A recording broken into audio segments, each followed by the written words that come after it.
La série des Little Nightmares sont des jeux que j'apprécie énormément, et en attendant la sortie du troisième opus, je vous propose de découvrir l'iceberg des deux premiers jeux. Et pour ceux qui ne connaîtraient pas le principe d'un iceberg, il s'agit d'une image regroupant des sujets ayant un thème commun.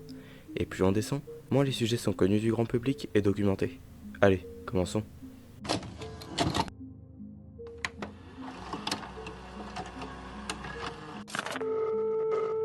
Même si ce n'est jamais réellement montré dans le jeu, il est fortement insinué que les invités sont nourris à partir des enfants présents dans l'antre. Le monstre des chaussures est une créature énigmatique apparue dans Little Nightmares 1. Il n'a aucune apparence puisqu'il se contente de nager dans un tas de chaussures et de nous attraper si on n'est pas assez rapide pour rejoindre une valise. Une théorie que j'aime bien voudrait que le monstre des chaussures soit en réalité un cordonnier, car dans l'univers de Little Nightmares, les monstres exercent quasiment tous un métier, prof, cuisinier ou chasseur. Et il n'y a pas 10 000 métiers en rapport avec des chaussures. Donc la théorie du cordonnier me paraît assez convaincante. Si vous ne le savez pas, le premier jeu possède une scène post-crédit. Elle nous utilisait le deuxième opus, puisqu'on y voyait une télé avec l'homme filiforme, l'antagoniste principal du deuxième jeu. Dans Little Nightmares 1, il existe des petites statues cachées qui représentent la dame. Si vous les trouvez toutes et que vous les cassez, vous obtiendrez un masque similaire à celui de la dame que vous pourrez équiper sur Six pour votre prochaine exploration de l'antre. Les gnomes sont des petites créatures craintives que le joueur rencontre au cours de son aventure. D'ailleurs, je pense qu'on se souvient tous de cette scène horrible où Six affamé en dévore un qui ne s'est pas montré assez trouillard pour la fuir.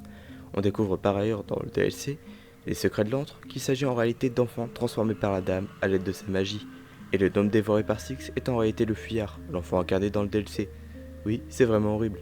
Le ciel est à présent terminé et nous allons toucher la surface de l'iceberg.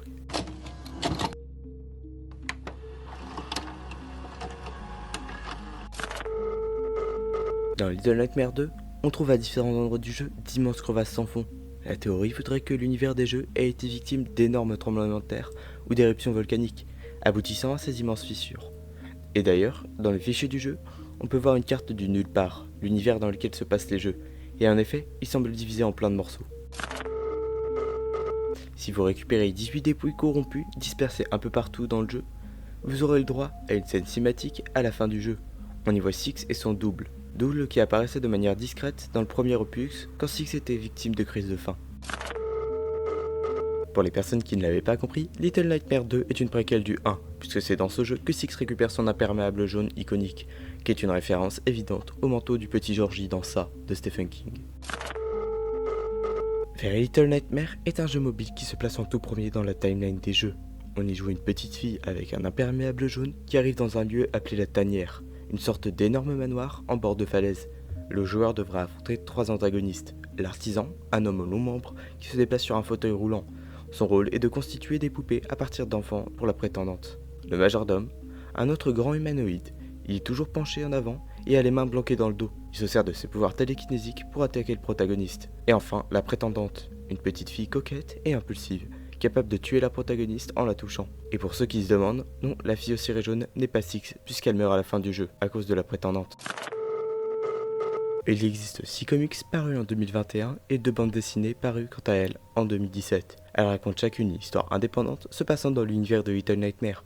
Par exemple, un des comics nous raconte l'histoire d'une petite fille coincée dans l'hôpital, tentant de s'échapper, mais finissant par se faire rattraper par le docteur, un des antagonistes du deuxième opus. Les viewers, ou téléspectateurs en VF, sont les habitants de la ville pâle. Ils semblent obsédés par les télévisions qui projettent la transmission de la tour. Ils sont si obsédés qu'ils vont jusqu'à se jeter dans le vide pour la transmission, certains finissant même par se faire littéralement aspirer par les télés, ne laissant que des vêtements vides derrière eux. C'est bon, la partie émergée de l'iceberg est à présent terminée, on va pouvoir continuer de descendre dans la partie immergée.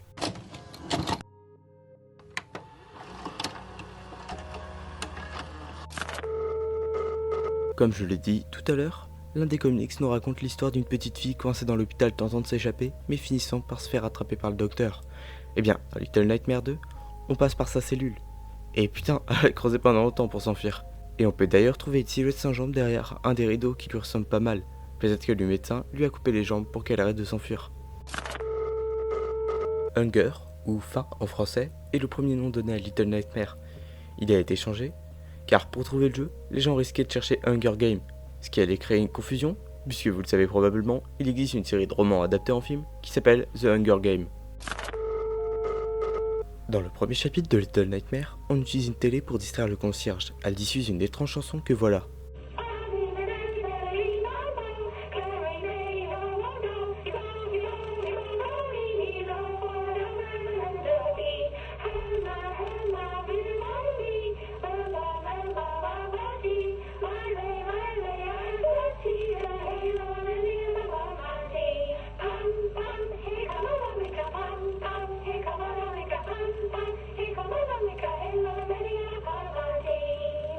Bon, à part le fait que ce soit extrêmement creepy, si vous connaissez un peu le lore, ces paroles peuvent vous évoquer un personnage, le passeur.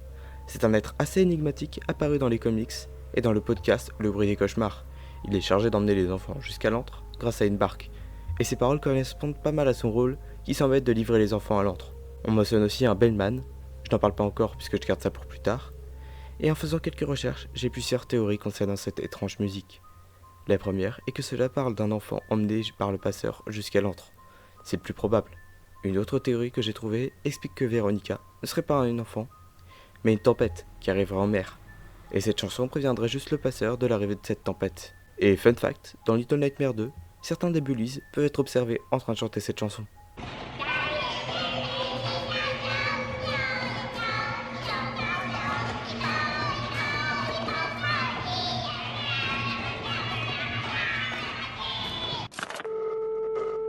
Et si je vous disais que cette étrange musique que vous venez d'entendre est inspirée d'une vraie musique que chantaient les écolières anglaises en 1950, la voici.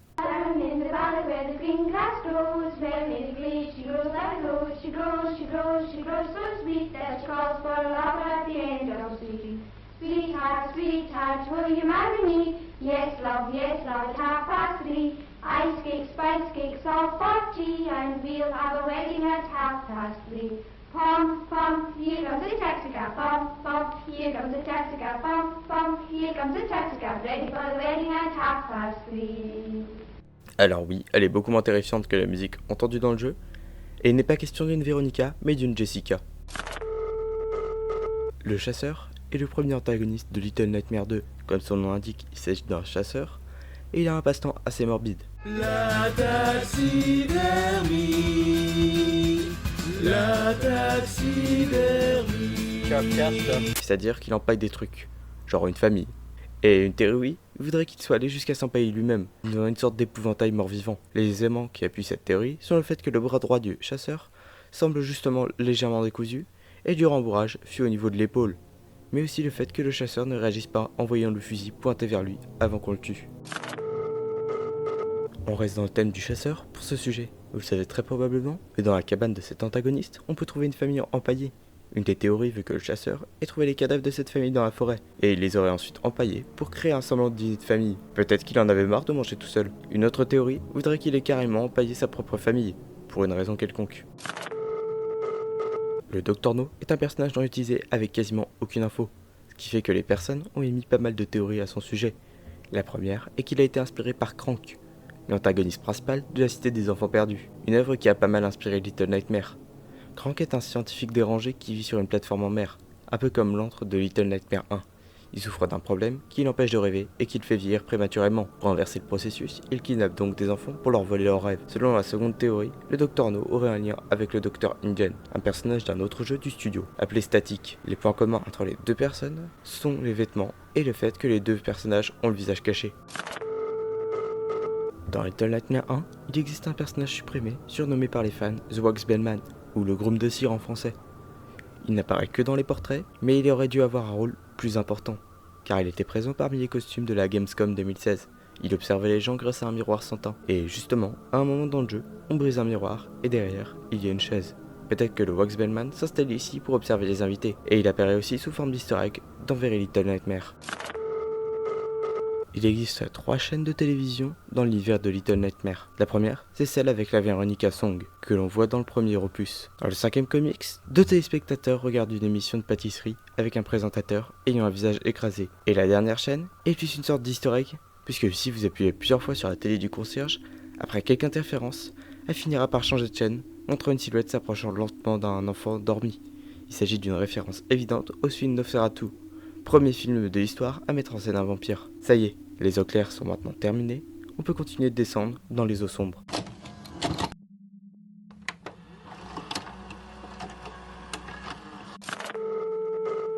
Au début de l'iceberg, j'ai dit qu'il était très probable que les invités mangent les enfants, mais il est aussi fortement insinué que les invités mangent les invités précédents, puisque dans leur description, on nous explique que les invités finissent toujours par partir d'une manière ou d'une autre, mais sans qu'on en sache vraiment comment.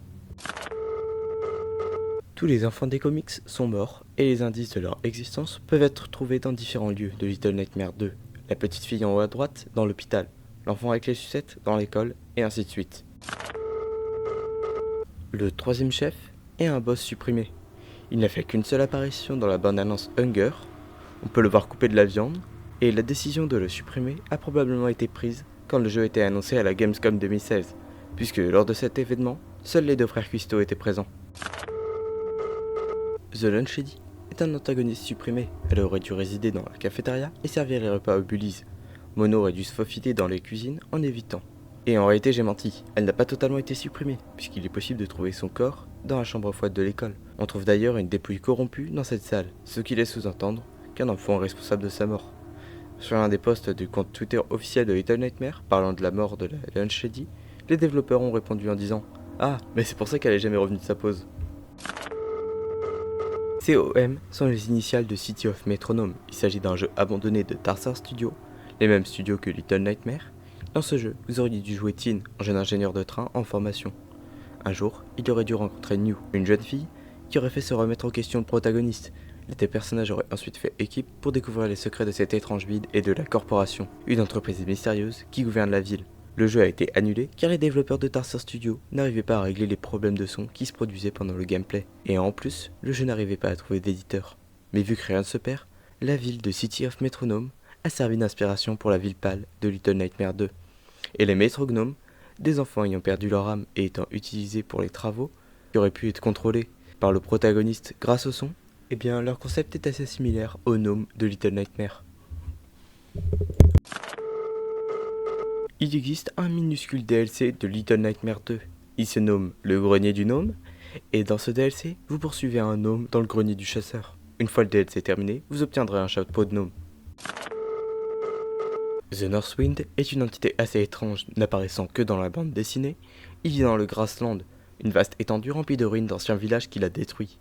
Dans l'histoire le mettant en scène, on suit un garçon et sa sœur venant d'un village dans lequel les enfants doivent porter un collier pour se protéger du Northwind. Mais en hiver, ils ne le font pas, ce qui a pour conséquence la destruction de leur village et la mort de tous les habitants, sauf du garçon et de sa sœur, qui seront ensuite traqués par l'entité. Ils finiront par se cacher dans une grange, le Northwind qui ne peut pas entrer essaiera de manipuler le garçon pour le faire sortir. Le protagoniste finira par sortir, et là, révélation de ouf, il voit le cadavre de sa sœur. Mais du coup, qui est dans la grange avec lui ? Eh bien c'est le passeur, qui avait pris l'apparence de sa sœur. Le passeur attrape soudainement le garçon pour l'emmener dans l'antre, ce qui énerve le Northwind, qui ne semble donc pas collaborer avec l'antre, mais être plutôt une chose indépendante, avec son propre territoire de chasse. Et on apprend aussi, dans cette histoire, que le passeur est un métamorphe, qui prend l'apparence des proches de ses victimes pour les kidnapper. Le barbier est un antagoniste supprimé, présent sous forme de tableau dans les deux jeux. Il était muni d'une énorme paire de ciseaux. Il aurait dû résider dans la ville pâle, et il aurait eu sa propre sous-zone, un salon de coiffure. Son énorme paire de ciseaux est une référence à un conte allemand, Die Geschichte von... bon, je sais pas le dire. Die Geschichte vom Daumenlutscher. Dans ce conte, un tailleur avec d'énormes ciseaux coupe les pouces d'un petit garçon qui n'arrête pas de les sucer. Est-ce que vous vous souvenez des sangsues ? C'est les premiers ennemis rencontrés de la saga. Eh bien, à l'origine, ces horribles créatures auraient dû être dotées de jambes, afin de pouvoir courir et sauter. J'ai trouvé déjà assez effrayante, alors avec des jambes en plus, laissez tomber, c'est vraiment horrible. Une théorie assez répandue veut que la dame soit en réalité la cinquième dame. Cela est appuyé par plusieurs tableaux montrant la dame et des silhouettes lui ressemblant. Des générations de dames se succéderaient donc, et il est fort possible que la grand-mère rencontrée dans le DLC soit une ancienne dame, l'actuelle ayant pris sa place et l'ayant jetée dans les tréfonds de l'antre quand la grand-mère serait devenue vieille. Et c'est peut-être pour ça que la dame a l'air de ne pas supporter qu'elle vieillisse. Elle a probablement peur de se faire remplacer par une autre fille. Et c'est d'ailleurs ce qui arrive quand Six la tue. Dans Little Nightmares 1, en appuyant sur les boutons de la télé, une main avec un œil au centre peut être vue. Et pour une raison qui m'échappe, les personnes ont rallié ça avec l'artisan, puisqu'on ne voit jamais l'intérieur de ses mains. Ouais, c'est pas la meilleure théorie. Little Dream est un spin-off non officiel, créé par des fans se déroulant après le premier jeu, Après un naufrage, Six arriverait dans une ville infestée par les plantes, et dans laquelle régnerait un esprit de feu ayant la forme d'un kitsune. Ce titre indique aussi une perspective et un univers plus joyeux.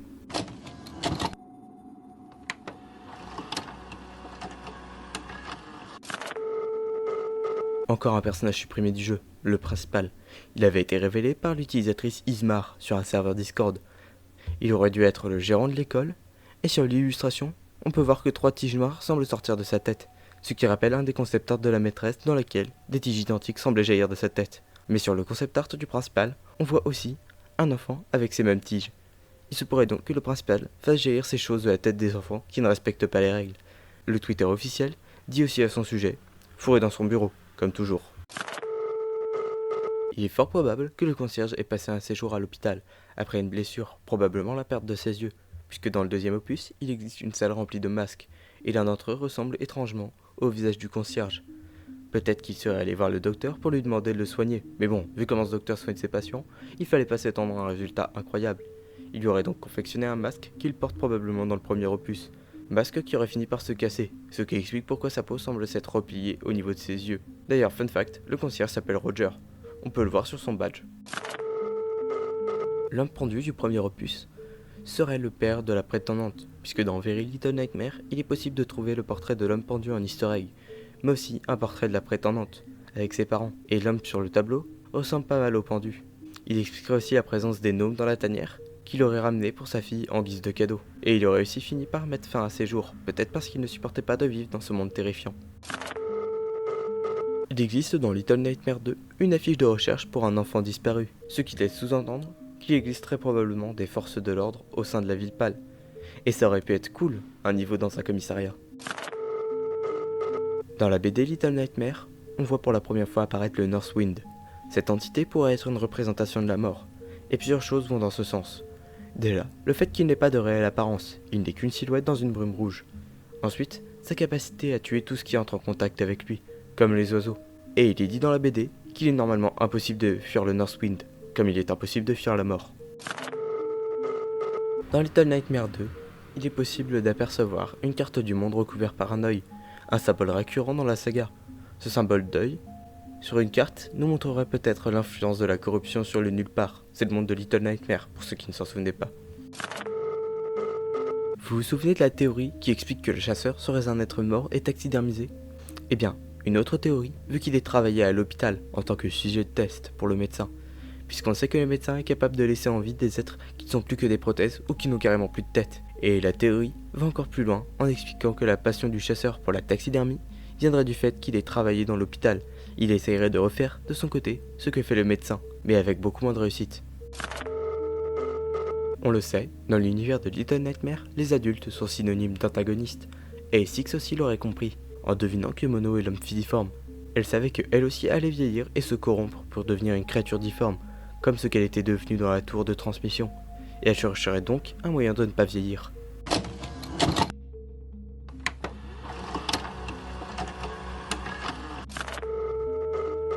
Encore un perso qui aurait fait un passage à l'hôpital, la maîtresse. Comme le concierge qui peut étendre ses bras, et qui, comme on l'a vu plus tôt dans l'iceberg, a probablement fait un tour à l'hôpital, la maîtresse est capable d'allonger son cou, et elle aurait obtenu cette capacité grâce à des prothèses qu'on lui aurait implantées à l'hôpital. D'ailleurs, Jonas Berlin a révélé dans une interview que son long cou est une référence au Rokurokubi, un yokai du folklore japonais.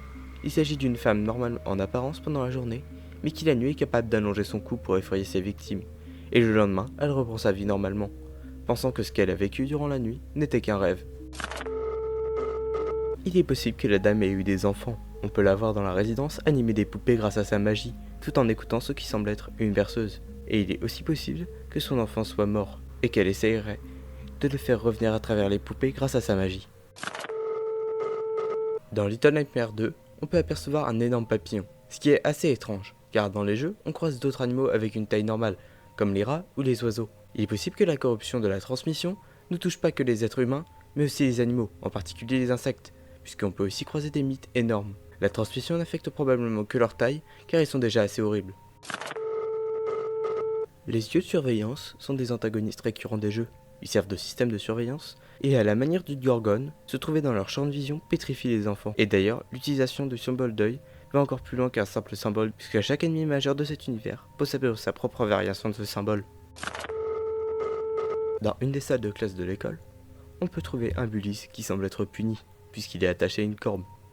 Mais au lieu de, recopier des lignes, il s'est mis à dessiner ce qui semble être la tour de transmission et son intérieur, puisqu'on peut y voir ce qui semble être le monstre de chair rencontré à la fin du jeu. Ça y est, on a fini l'iceberg.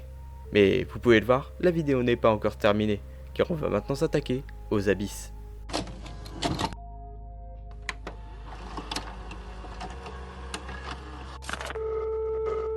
En changeant les chaînes de la télé, du concierge, on peut apercevoir un étrange motif avec un œil dans un triangle, ce qui rappelle déjà le symbole des Illuminati, mais surtout, de manière étrange, le test de télé de la tête d'Indien. Il s'agissait d'une image utilisée de 1939 jusqu'à 1950.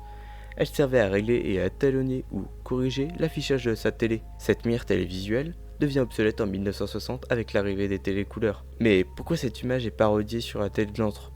Et est-ce que ça nous donnerait pas une indication sur l'époque à laquelle se passerait le jeu? Donc entre 1939 et 1950? L'homme pendu, la famille empaillée ou encore les villages détruits par le Northwind. Ils sont peut-être morts pour une raison, le fait d'être normaux.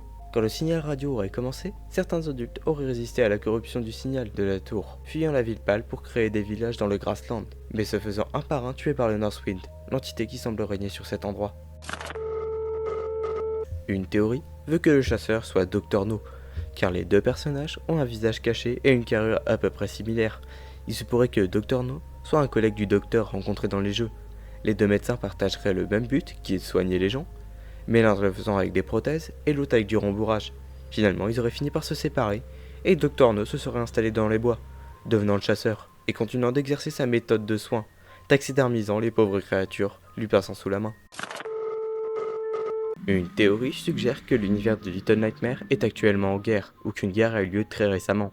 L'obsession des viewers pour la télé pourrait être liée à une propagande, et l'aspect monstrueux des habitants a des retombées nucléaires. Les patients de l'hôpital pourraient être des gueules cassées, des soldats ayant subi des graves blessures, les défigurant par la même occasion. La tour de transmission aurait été créée pour rendre les gens heureux durant cette guerre, avec des chansons joyeuses, comme The Veronica Song. Alors oui, les paroles ne sont pas si joyeuses, mais la musique a une intonation assez joyeuse, et les viewers préféraient la réalité joyeuse de cette télé à la vraie réalité, finissant par se faire aspirer par cette télévision. Les anciens designs de Mono, ou plutôt de l'homme filiforme, nous montraient un personnage avec un visage souriant, absolument terrifiant. Non, sérieusement, il fait flipper, hein. Imaginez vous faire poursuivre par un monstre avec ce sourire. Sinon, on peut aussi voir sur des illustrations que ce sourire semble être lié à la transformation progressive de Mono en l'homme filiforme. La dame aurait tué ses enfants en les brûlant. L'élément qui appuie cette théorie est un tableau trouvable dans ses appartements, montrant des silhouettes enfantines qui brûlent, semblant pousser un cri. Elle aurait peut-être voulu se débarrasser d'eux, de peur qu'ils ne finissent par la remplacer et s'en débarrasser, comme elle l'a probablement fait avec la grand-mère, en l'envoyant dans les tréfonds de l'antre. Le monstre de chair, présent dans la tour, serait constitué de viewers. On sait qu'ils sont physiquement aspirés par les télévisions, et ils seraient ensuite fondus, et la chair récupérée pour alimenter l'immense créature. Un peu comme le flagellant mental de Stranger Things, qui fait fondre les habitants de la ville d'Hawkins pour se constituer un corps en dehors de l'Upside Down. Cette créature se crée donc probablement un corps pour pouvoir avoir une influence physique en plus d'une influence mentale. L'intérieur de la tour de transmission serait une dimension de poche, déjà parce que cet endroit n'a aucun sens. Les portes téléportent Mono à d'autres portes, mais aussi le temps semble s'écouler d'une manière différente, puisque quand Mono retrouve Six corrompue, elle est géante et difforme. Un peu comme les adultes monstrueux rencontrés tout au long des jeux. Il se pourrait donc que le temps passe beaucoup plus vite à l'intérieur de la tour, un peu comme dans la salle de l'esprit et du temps de Dragon Ball, où 1 minute sur Terre correspond à 6 heures dans la salle. A l'origine, il était prévu que l'institutrice soit pourvue d'elle, lui permettant de voler. Jonas Berlin avait eu cette idée, car il trouvait que l'institutrice avait un visage d'oiseau, mais ce concept a rapidement été abandonné, et je pense perso que ça aurait pas servi à grand chose qu'elle puisse voler, car elle vit à l'intérieur d'un bâtiment, ce qui limite pas mal ses mouvements. Bon, le vide est maintenant terminé, et il nous reste une dernière strate de l'iceberg à explorer.